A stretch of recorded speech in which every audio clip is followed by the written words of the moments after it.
The great chamber was quiet. It was not a silence of emptiness, but of peace. Soft light came from the walls, from the beings themselves. It was the heart of the galaxy's government. Here, wars were stopped before they began. Here, species talked, not fought. Ambassador Yuna of Earth stood at her place. Her spot was not in the center. It was at the edge, where newer member species were placed. She was young for her job. Her black hair was tied back simply. Her suit was plain gray. She did not try to look impressive. She listened. The speaker was a Loomis. Its name was Vel. The Loomis were like shapes of moving, living light. They were gentle. They were wise. They had helped guide the galaxy to its long peace. Vel's colors pulsed with soft blues and greens, the colors of calm and truth. The data is clear, Vel said. Its voice was not a sound. It was a feeling that appeared in the minds of all in the room. It felt like a gentle chime. Our deep study of the species known as humanity is complete. Our conclusion is firm. They are a species that fears war. Deeply. It is a core part of their culture now. A star map appeared in the air above the chamber. It showed Earth's history. It showed the terrible wars of their past. The world wars. The conflicts that scarred their planet. Then it showed the 21st century. It showed the Great Cessation.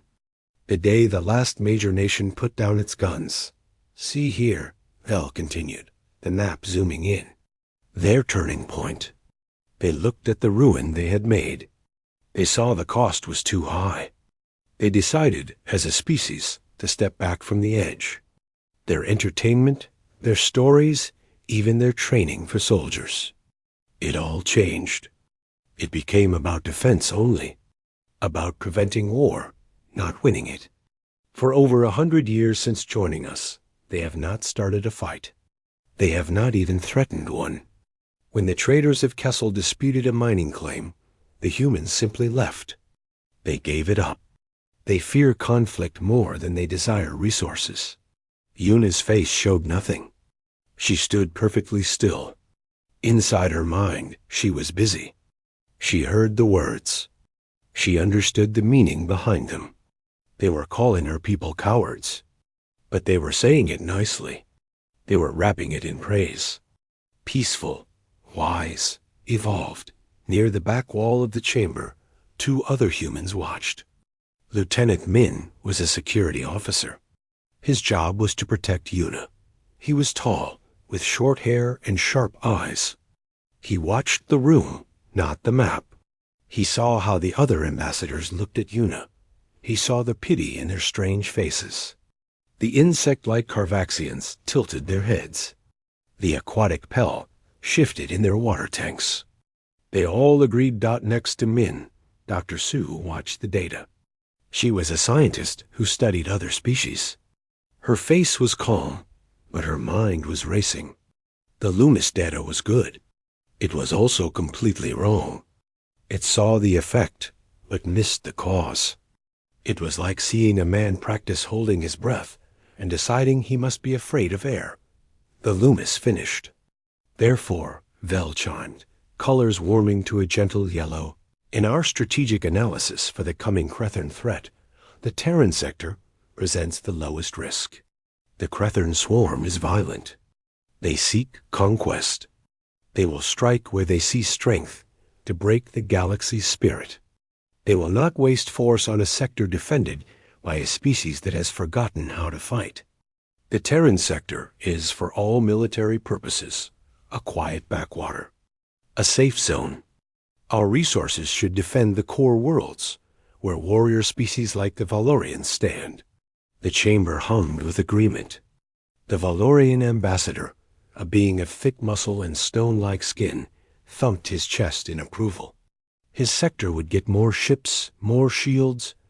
Ambassador Yuna pressed a button. A soft light at her station glowed. It was her signal to speak. The attention of the room shifted to her. It felt heavy. It felt like the weight of their judgment was already decided. Members of the council, Una began. Her voice was clear. It did not echo in the special chamber. It was just there. The Terran Accord thanks the Loomis for their thorough study. We do seek peace. Our history of conflict is a warning we teach every child. The cost of war is more than just ships and soldiers. It is in the broken worlds, the shattered minds, the lost future. We have indeed built our society around preventing that cost. She paused. She looked at each of the major ambassadors. But there is a difference, she said slowly, between fearing a thing and respecting it. We do not fear war because we are weak. We fear it because we know exactly what it is. And knowing a thing completely is the first step in controlling it. A soft ripple of confusion went through the room. The Valorian ambassador grunted. Pretty words. But a hunter who fears the claw beast stays in his hut. He does not eat. Una nodded. A wise hunter does not fight the claw beast with his bare hands. He builds a trap, or he finds a way to make the beast leave and never return. The goal is not the glorious fight. The goal is the safe home. Her words did not land as she hoped. The council heard only the first part. He builds a trap. They heard a metaphor. They did not hear a statement of fact. The proposal is to leave your worlds largely undefended, said the Pal ambassador, its voice bubbling from the water. Do you agree to this? Will your people not be afraid? Una took a small breath. My people will do what is necessary. We trust the council's broader strategy. It was a diplomatic answer. It gave away nothing. The vote was called. It was a formality. The strategic defense plan was approved. The core worlds got the shields and the fleets. The Terran sector, a swath of space with 12 human colonies and 3 allied species, was listed as minimal priority. On the giant strategic map, it was colored a peaceful, quiet blue. The Crethern invasion routes, predicted in flashing red, all arrowed toward the core. They flowed around the blue zone like a river around a rock. The meeting ended. The ambassadors began to leave their stations, talking in low groups. Una gathered her simple data pads. Lieutenant Min stepped to her side. They think we're a rug, he said, his voice very low. Something to be stepped on. Dr. Sue joined them. It's worse. They think we're a safe room. They've put us in a box marked harmless. It is a very dangerous box to be in. Una nodded. They have defined us. It is always a mistake to let your enemy define you. The Crethern will believe what the council believes. And what is that? Min asked. That we are afraid, Una said, finally walking toward the exit. So they will not be afraid of us. They will come. They will look at our blue, quiet sector, and they will see the softest target. The easiest victory. She allowed herself a small, cold smile. It was a smile her grandfather might have recognized. A smile from an older, harder time. When a predator chooses the easiest prey, it is not thinking. It is following its hunger. And a hungry creature makes mistakes. They walked out of the grand chamber, away from the gentle light and the feeling of peace. The other ambassadors glanced at them, some with pity, some with indifference. The humans were not part of the great discussion about defense. They were an afterthought dot back on the human diplomatic ship, a simple and efficient vessel named the Morning Calm. Una went to her room. She opened a secure channel. The face of an older man appeared on her screen. He was in a simple office on Earth. He was General Park. It is done, Una said. The plan is approved. We are officially not a priority. General Park did not look surprised. He looked tired. And the Crethern? Their scouts? Their scouts will have seen the same data the Loomis presented. They will see an open door. Good, the general said. Let them see the open door. Just make sure they don't look at the ceiling above it, or the floor below it. Is Zheng colony ready? Governor Hana is ready, Yuna confirmed. She understands Protocol Daedalus. A mining colony governor running a military protocol, General Park mused. The council would not understand it. Let's hope the Crethern understand it even less. Dismissed, Ambassador. The screen went dark. Yuna looked out her window at the stars. They looked peaceful. The great Galactic Council was preparing for a war of lasers and shields and heroic stands. They were preparing for the kind of war they understood. Humanity had stopped preparing for that kind of war a long time ago. They had moved on to something else. Something quieter. Something more final. The galaxy was about to learn the difference between being afraid of a fight and being so good at winning that you hoped you'd never have to prove it. The quiet blue sector on the map waited. It looked like the safest place in the galaxy. It was about to become the most dangerous. The Crethern swarm came not with a declaration, but with a shadow. Their ships were not beautiful. They were jagged and dark, like pieces of a broken planet. They slid out of warp space at the edge of the Zheng system. 107 vessels. Their engines gave off a dull red glow that seemed to swallow the light from the stars. This was not the main invasion force the Council feared. This was a probe. A sharp knife aimed at the softest part of the galaxy, to test its will. On the agricultural world of Zheng, the early warning satellites sent their quiet, urgent signals. In the main farming settlement, Governor Hana was in a greenhouse. She was looking at a new type of grain, engineered to grow in poor soil. The alert chimed softly on her wrist comb. She did not jump. She finished her note about the grain's root structure. Then she looked at the data. 107 Crethern warships. Her face, usually calm and open like the fields she tended, went still. It became like stone. She walked out of the greenhouse. Her steps were not fast, but they were direct. She went to a simple building that looked like a water pumping station. Inside, it was not a pumping station. It was a command bunker buried deep in the rock. The walls were smooth and white. Screens came to life as she entered. On the bridge of the Terran defense platform Guangzhou, which hung in silent orbit around Zheng's moon, Commander Tay saw the same red blips appear on his main screen. The crew around him, a mix of men and women from Earth and the colonies, looked up from their work. The air grew tight. Confirm contacts, Tay said. His voice was flat. 107 Crethern swarm design. Pattern matches advance assault group. Confirmed, Commander, his sensor officer said. They are forming an attack line. They will be in weapons range of the colony in 17 minutes. Tay opened a channel. The face of Governor Hana appeared on his screen. She was in her bunker now. She looked small on the screen, but her eyes were focused. Governor Hana, Tay said. The swarm is here. They have not hailed us. Their weapons are powering up. You have the authority for Protocol Daedalus. The floor is yours. On the council world of Ventus Prime, panic was beginning. The Crethern had been spotted, but not where they were supposed to be.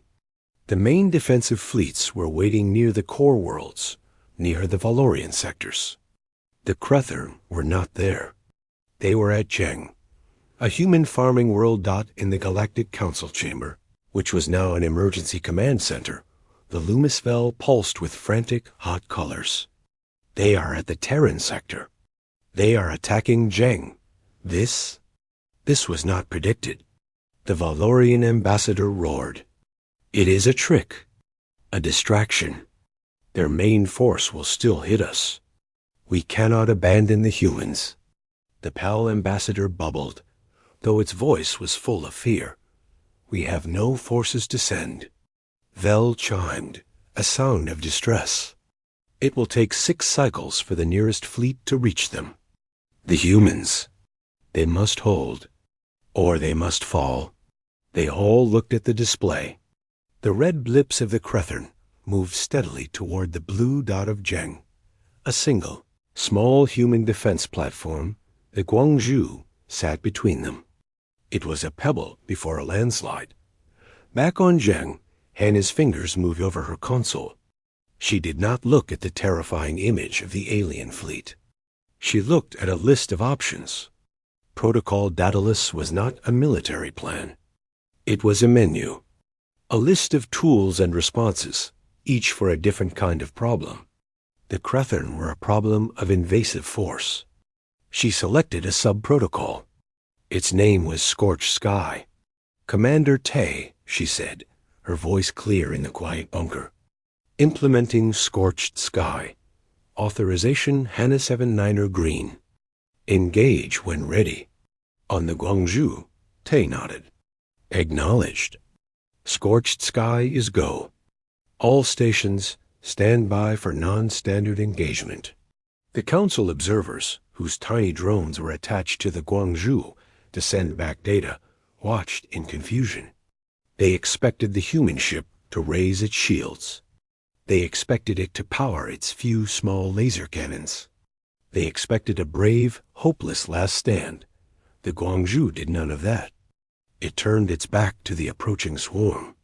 It pointed its main engines toward the planet. What are they doing? The Loomis Val wondered aloud in the council chamber. Are they fleeing? Are they positioning to cover an evacuation? Then the Guangzhou fired its engines. Not a burst for movement. A long, sustained burn. But it was not normal engine fire. The plume was a strange, shimmering silver.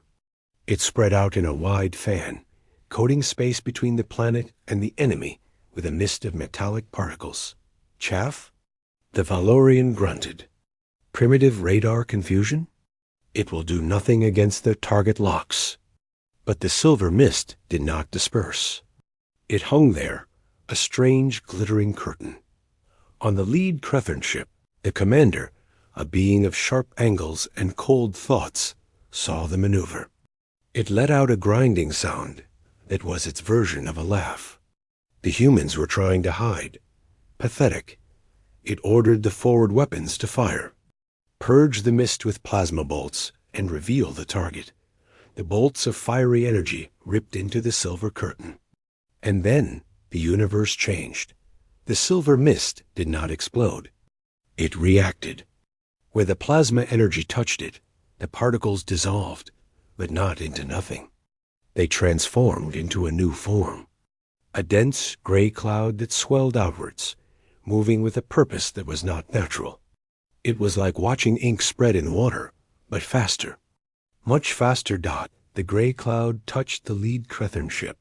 It touched its powerful energy shields. And the shields did nothing. The cloud was not energy. It was not a missile. It was a physical thing, so fine it was like dust. It passed through the shields as if they were not there. The cloud settled on the dark hull of the ship. For a moment, nothing happened. Then, the observers saw the hull begin to change. It lost its shine. It became dull. Then it began to flake. Tiny, then larger. The outer armor was turning into a fine gray powder that drifted off into space. What is this? The Crethern commander buzzed, its calm shattered. Report. Hull integrity failing. A subordinate screeched. The material. It is disintegrating. Atomic bonds are breaking. It is spreading. It was true. The gray cloud was not just on the outside. It was eating its way in. Tiny machines, smaller than a virus. Nano-disassemblers. They were a human tool. Used on construction sites to break down rock. Used in mines to separate ore. A peaceful industrial tool. Their programming was simple. Find the designated material pattern, in this case, the unique alloy of the Crethern hull, and take it apart. One atom at a time. That they were not explosives. They were not weapons. They were deconstruction crews. The lead ship began to list. A hole opened in its side, not from a blast, but from silent, total dissolution. Inside, the crew scrambled as their walls turned to dust around them. The ship broke into two large, crumbling pieces, then into smaller ones, all of it turning into inert, harmless powder. The other Crethern ships, seeing this, fired in panic. Their lasers, their plasma, their kinetic rounds sliced into the growing gray cloud. Every burst of energy, every impact, only gave the nanomachines more material to work with, more energy to propagate. The cloud grew faster. It spread from ship to ship. It was not a battle. It was a silent, horrifying consumption. In the Galactic Council chamber, there was no sound. The ambassadors stared at the screen. They saw the red blips of the Crethern fleet not disappearing in flashes of light, but fading, turning gray on their display, and then vanishing as the signals were eaten away. They saw the human defense platform, the Guangzhou, simply holding its position. It had not fired a single weapon. Governor Hana watched from her bunker.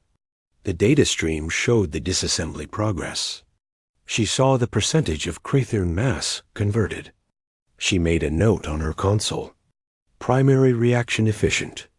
Cloud growth within predicted parameters. No collateral spread to local satellites. Good.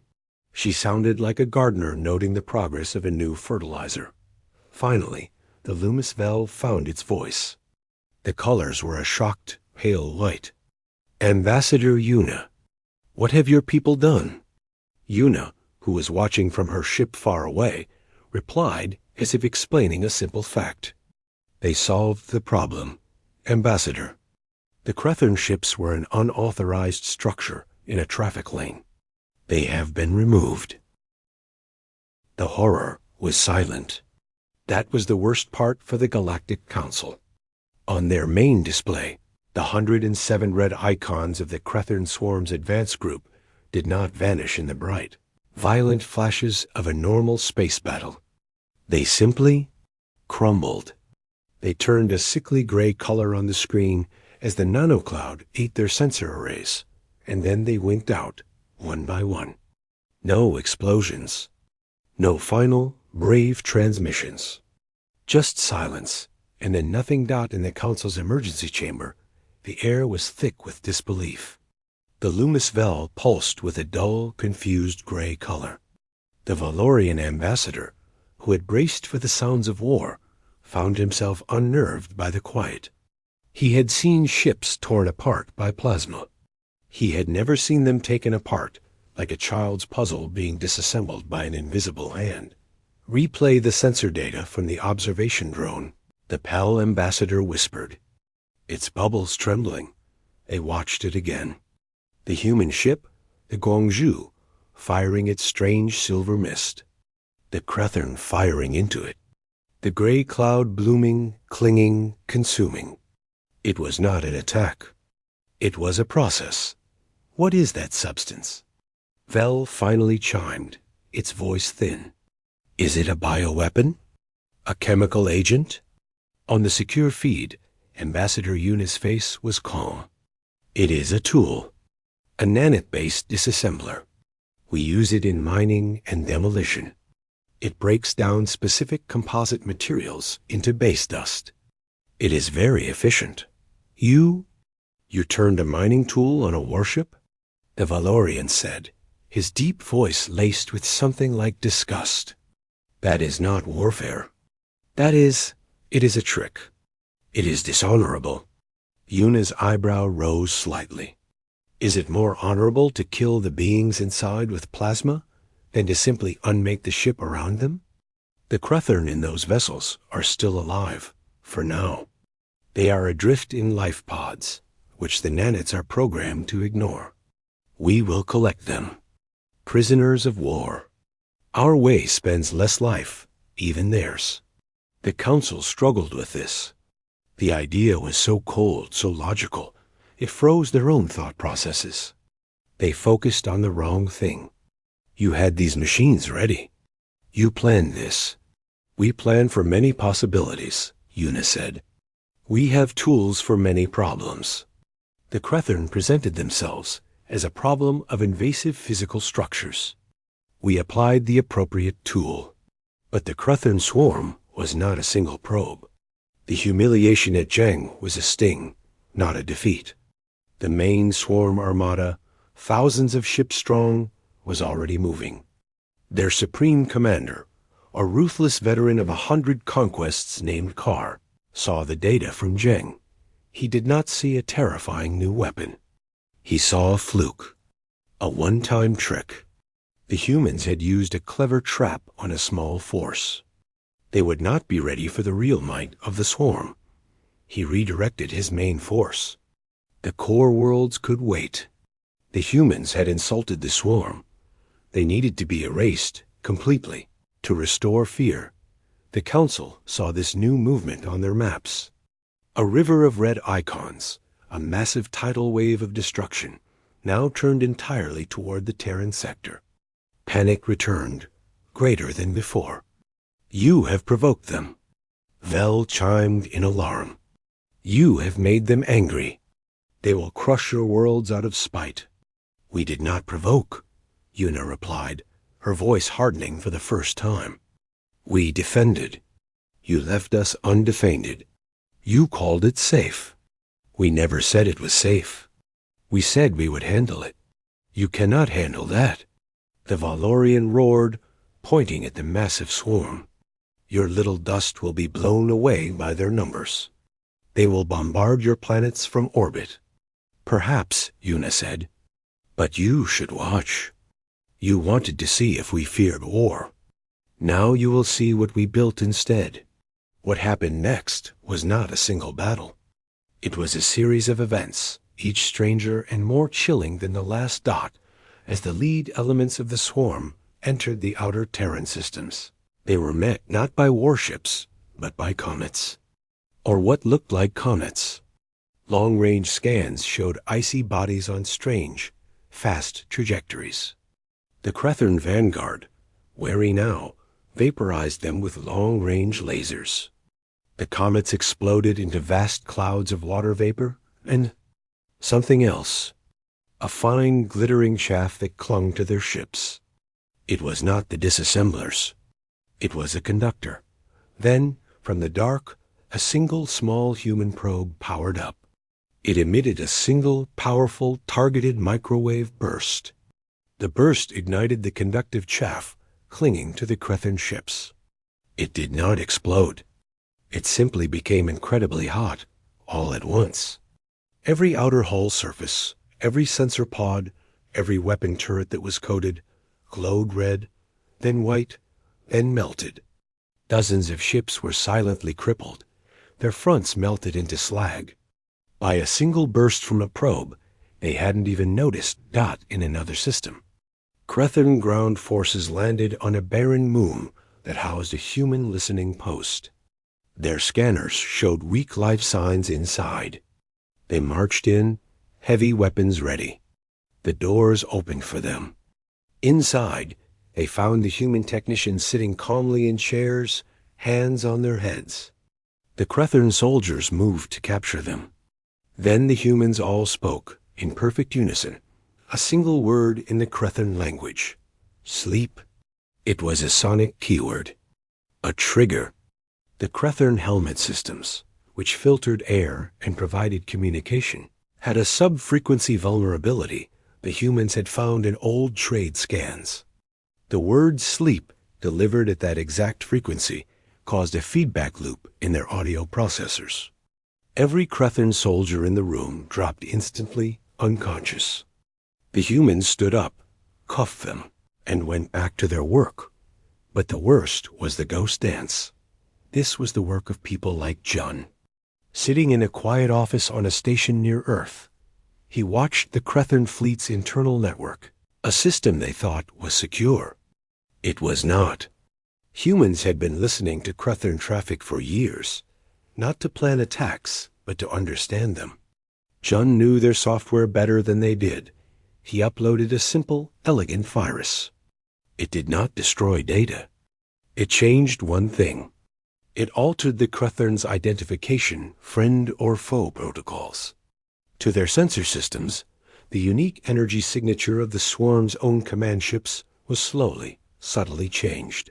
Over the course of an hour, the system began to read its own leaders as confirmed human hostile, maximum threat. On the bridge of the swarm's flagship, Commander Carr was screaming at his tech priests, demanding to know why the human worlds were suddenly launching so many invisible attacks. Then, his own secondary battery turrets swiveled. They did not aim at the human colony below. They aimed at the ship next to him, his own brother's vessel. "What are you doing?" He buzzed in fury over the comm. The response was panic. "Your ship. The system says your ship is a human superweapon. It is ordering us to fire." The first shot was a mistake. A defensive gunner, terrified and confused, fired a warning shot that scarred the flagship's hull. Carr, in rage and self-preservation, returned fire. Within minutes, a whole segment of the swarm's fleet was locked in a frantic, brutal firefight with itself. Each ship convinced its neighbor had been taken over by the humans. The Galactic Council watched all of this in a stupor. This was not war as they knew it. There was no front line, no clash of fleets. It was a collapse.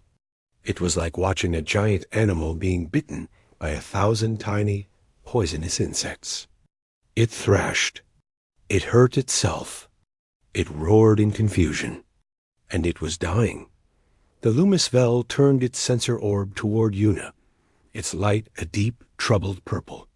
You do not fight them. You confuse them. You trick them. You make them fight themselves. Una nodded slowly. "Yes, it is more efficient. Why should we lose our people, or even our ships, to break their fleet? They have a fleet. It is a powerful tool. So we let them use their tool.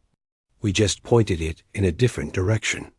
We did not create their fear and anger. We just redirected it." She looked at the faces of the council, all etched with a new kind of fear. Not fear of the Crethern. The Crethern were finished. They were a doomed swarm. They were afraid of her. Of the calm, quiet humans who solved problems. "You asked if we feared war," Una said, her voice quiet but clear in the silent chamber. "We do. We fear its waste. So we invented things that are not war. This is not victory. This is just cleaning up a mess." The silence in the Galactic Council chamber was heavy.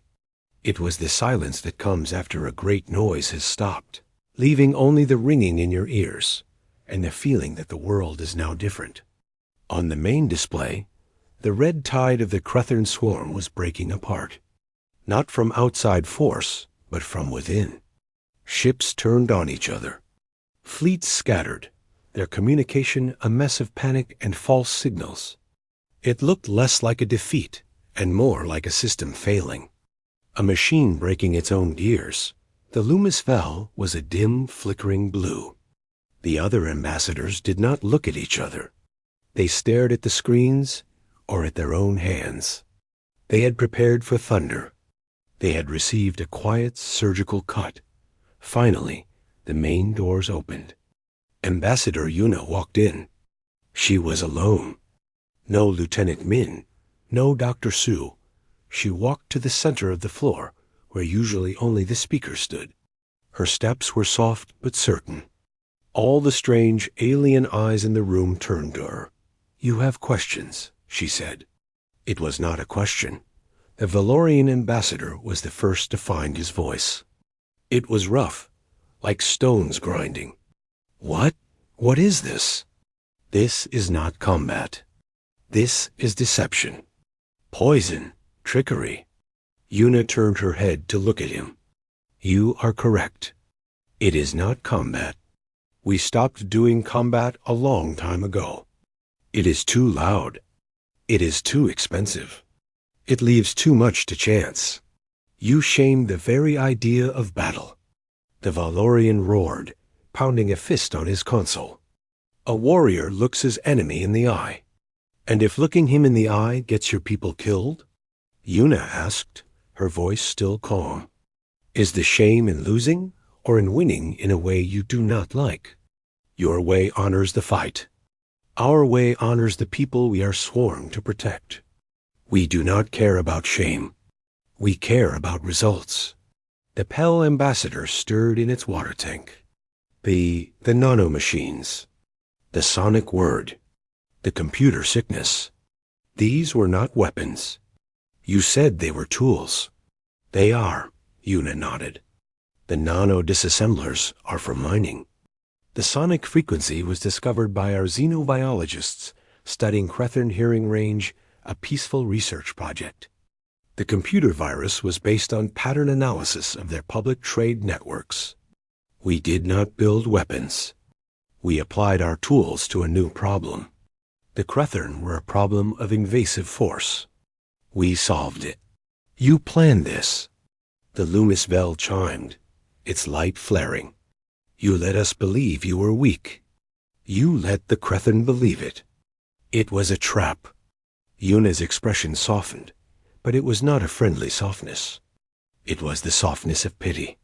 Ambassador Vel, you told us what you believed. You said we feared war. We did not correct you.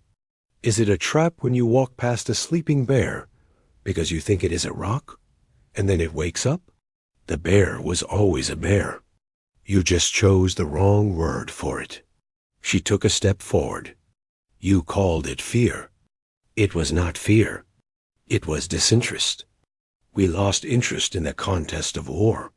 We became interested in the certainty of peace. And to have certainty, you must remove threats. Completely and with the least possible fuss. A new figure appeared on the comm screen. It was Commander Tay from the Guangzhou. His face was smudged with dust, but his eyes were clear. Council members. The Crethern Swarm's central command has collapsed. Remnant elements are surrendering. They are not surrendering to the Galactic Council. They are surrendering to tearing vessels. The screen split. It showed the image of Crethern Commander Carr, his proud, angular face now sagging with defeat. He was on the screen of a Terran medical frigate. He was speaking to a human officer. We surrender to you, Carr buzzed, the sound translated for the Council. To your methods. We will not surrender to the Council. Their ways we understand. Their ways have honor. We could fight them. Your ways. There is nothing to fight. You do not make war. You make endings. We surrender to the enders. The screen went dark. The meaning was clear. The defeated enemy found the cold, clean efficiency of humanity less terrifying than the thought of continuing to face it. They preferred to be prisoners of the ones who had already won. The Valerian looked ill. His concept of glory was ash. What are you? The Loomis Vel asked, its voice small. The colors were a pleading yellow. What do you call yourselves, if not warriors? Yuna thought for a moment. We are what comes after warriors. You have a problem, a hostile army. A warrior's solution is to break that army with his own. Our solution is to make the army stop being an army. Make their ships into dust. Make their guns point the wrong way. Make their soldiers fall asleep. A warrior wants to win the fight. We want to cancel the fight. We are pragmatic. She looked around the room. You built a galaxy on balance, on deterrence, on the idea that if you have enough big weapons, no one will use theirs. It is a tense, shaky peace. It is a peace of fear. We do not want that. We want a peace of quiet, where threats are not balanced, but removed. Like cleaning a wound so it can heal. And what? Said a new, thin voice. It was the Carvaxian ambassador, an insect-like being who had been silent until now. What if the galaxy becomes a threat to you? What if we disturb your quiet? The room grew colder. It was the question everyone was thinking. Yuna met the Carvaxian's multifaceted eyes. She did not blink. Then we would have a problem to solve. But we are not looking for problems. We never were. You brought the Crethern problem to us by leaving us undefended. We solved it. Not for you. For us. Our peace is our own. We are not guardians of the galaxy. We are custodians of our own space. Do not force us to be custodians of yours. The message was clear. It was not a threat. It was a warning of a fact. Humanity was not a sword to be wielded. It was a door that could be closed. And on the other side of that door were not soldiers, but people with tools that could take worlds apart to see how they worked. So what happens now? The PAL ambassador asked. Now, Una said, turning to leave the center of the floor, you finish your war with the broken pieces of the Crethern. Your way, with honor and lasers and brave charges. We will finish collecting their surrendered ships and their sleeping soldiers. We will process them. We will probably put them to work in asteroid mines. It is good, useful work. Better than dying. She reached the doors and paused, looking back. You wanted to see if we feared war. Now you have seen what we do instead. Remember it. The bear is awake, but it just wants to go back to sleep.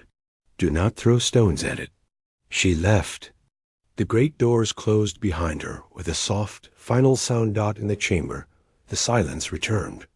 It was a deeper silence now. Before, they had feared the loud, angry violence of the Crethern. Now, they contemplated the quiet, precise efficiency of humanity. One was a fire that could burn you. The other was a door that could lock you out of the universe forever. The Luma spell dimmed its light almost to darkness. We were wrong. It chimed softly to itself. We studied their fear and called it weakness. We did not study their patience. We did not study their tools. On the main display, the last red icons of the Crethern swarm were blinking out, replaced by the steady, soft blue icons of Terran recovery vessels. The war in the Terran sector was over. It had not ended with a bang, or even a whimper. It had ended with the click of a lock and the sound of humans going calmly back to work. A standard year passed. In galactic terms, it was the blink of an eye. But in that time, the galaxy changed. The change was quiet. It was not marked by new treaties or grand speeches. It was marked by a new word and a new silence. The word was Terran. It was no longer just a species name. It became a category, a state of being. When diplomats from other species discussed a difficult problem, someone might ask, is there a Terran solution? It meant a solution that was cold, final, and bypassed conflict entirely. It was not always a compliment. The silence was in the Terran sector itself. It was not the silence of emptiness. It was the silence of a forest after a fire has passed. Life continued, but differently. The Crethern prisoners, those who had surrendered, were not in harsh camps. They were, as Una had said, put to work. They operated mining equipment under the open sky of human colony worlds. They were fed, housed, and left alone. They were not mistreated. They were simply repurposed. It was perhaps more unsettling than chains. On Earth, in a simple office with a view of a peaceful garden, General Park met with Ambassador Una. They drank tea. The room was warm and quiet. The council is nervous, Una said, holding her cup. They send polite inquiries. They want to know our future strategic posture. They ask if we will share our methods. General Park smiled a little. It was a tired smile. And what do you tell them? I tell them we are farmers and engineers. I tell them our posture is defensive. I tell them our methods are not for sale. They do not like these answers, but they accept them. They have no other choice. Good, Park said. Fear is a poor foundation. But respect. Respect built on a clear understanding of consequences. That is stable The stability was what the galaxy felt most. The great war with the Crethern swarm sputtered out.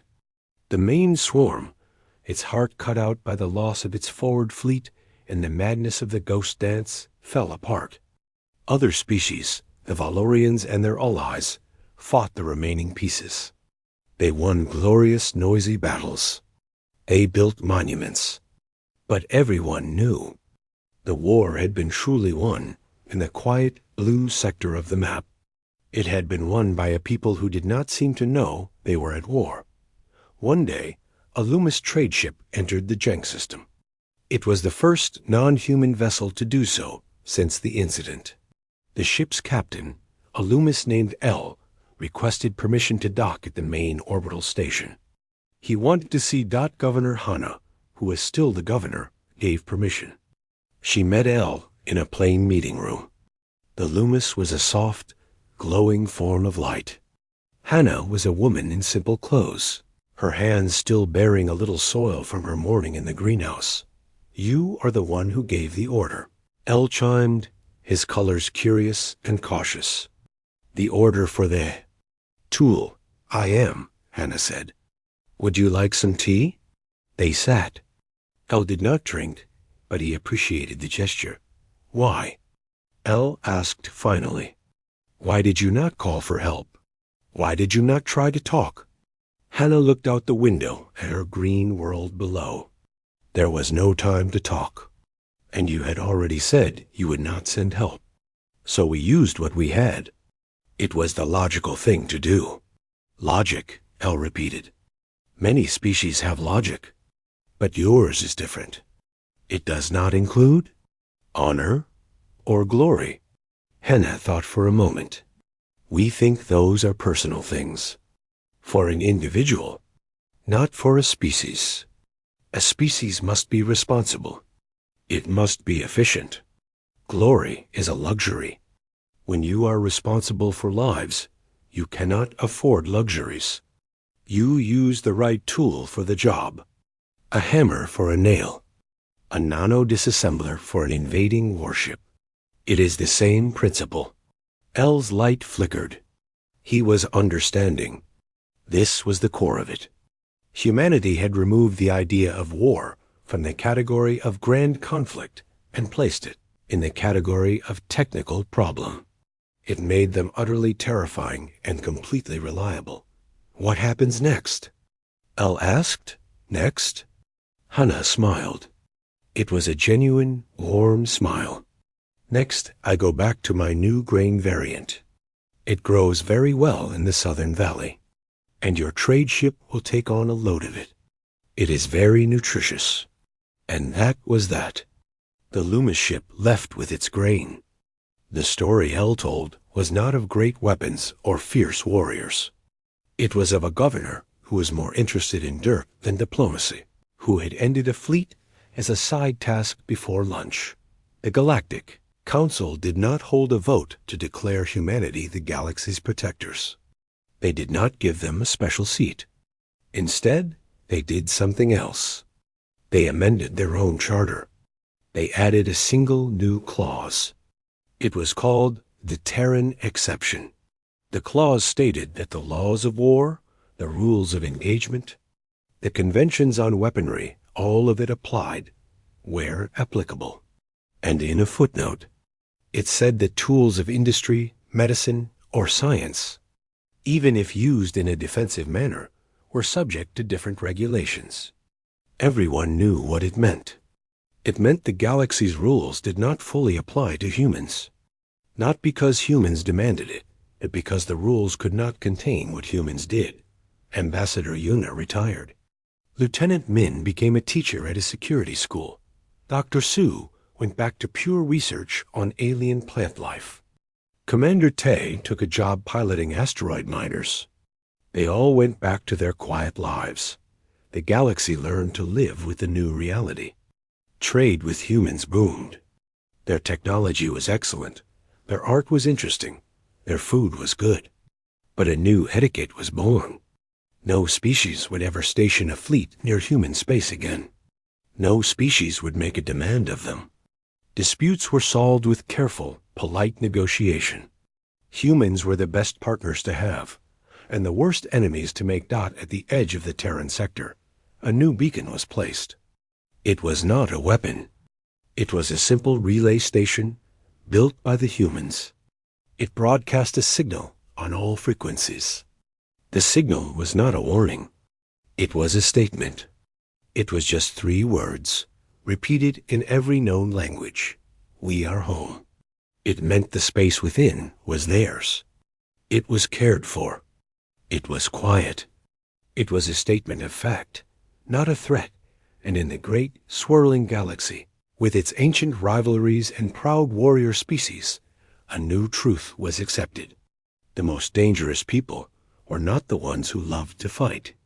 They were the ones who had thought about it so deeply, so completely, that they had found a way to make fighting obsolete. They had not conquered the galaxy. They had simply made a part of it forever. Peacefully, irrevocably theirs dot, and if you were wise, you left them alone in their quiet corner. You admired their gardens from a distance, and you never, ever mistook their peace for permission to disturb it. The bear was not just awake. It had built a fence, and everyone knew what was on the other side. Not anger, not war, just the quiet, efficient sound of problems being solved forever.